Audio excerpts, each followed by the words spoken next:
If you were to sit down and draw a single continuous line until your pencil finally ran out, how far could you go?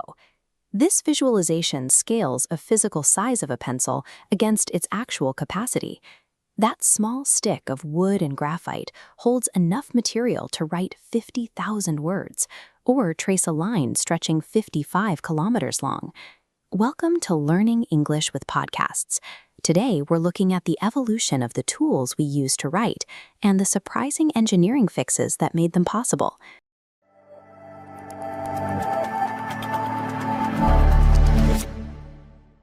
Even though we use them every day, the pencil's exact origins are a mystery. No one knows who actually invented it or when the first one was made. The first written record of the tool appeared in 1565, when a Swiss scholar described a piece of wood with a writing core inside it. But that core wasn't what we use today. It was actual lead, a heavy, soft, dark gray metal that was difficult to work with.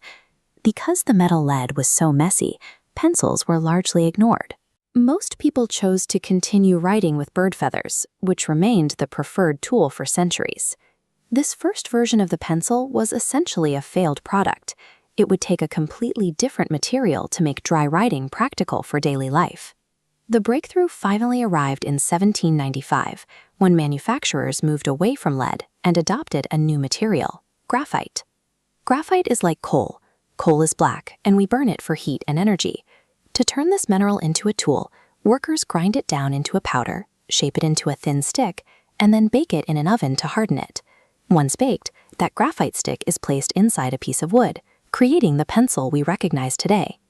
This process of refining and baking graphite was the exact engineering fix needed to turn an unpopular metal stick into a worldwide success.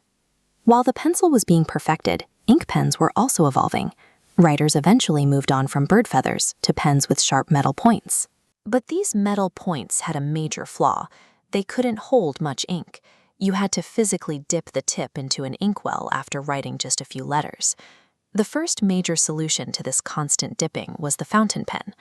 This cross-section shows the engineering trick, a hollow reservoir built into the pen's body holding a large supply of liquid ink. Because ink flows continuously to the tip, a writer could complete several pages before stopping to refill. The fountain pen solved the dipping problem on the ground, but it wasn't designed for the extreme conditions of the upper atmosphere. By 1943, during World War II, English military pilots were pushing their equipment into environments that the inventors of the fountain pen never anticipated. At high altitudes, changes in atmospheric pressure caused a catastrophic failure in their writing tools. The air inside the pens would expand, forcing liquid ink to well up and leak out, covering pilots and their cabins in a mess. This failure in the sky forced a new innovation, a way to write that didn't rely on a pressurized reservoir of liquid ink. The solution came from two Hungarian brothers, László and György Bíró, who moved to England and perfected a leak-proof design. Their ballpoint pen used a tiny rotating sphere and a thicker ink paste, which finally gave pilots a tool that worked perfectly at any altitude. After a French company called Bic bought the brothers' business, these pens spread across the globe. Today, we call them Bics or Biros or just ballpoints. Whether it's a stick of baked graphite or a leak-proof ballpoint, these objects are the result of centuries of engineering, designed to fix the simple problem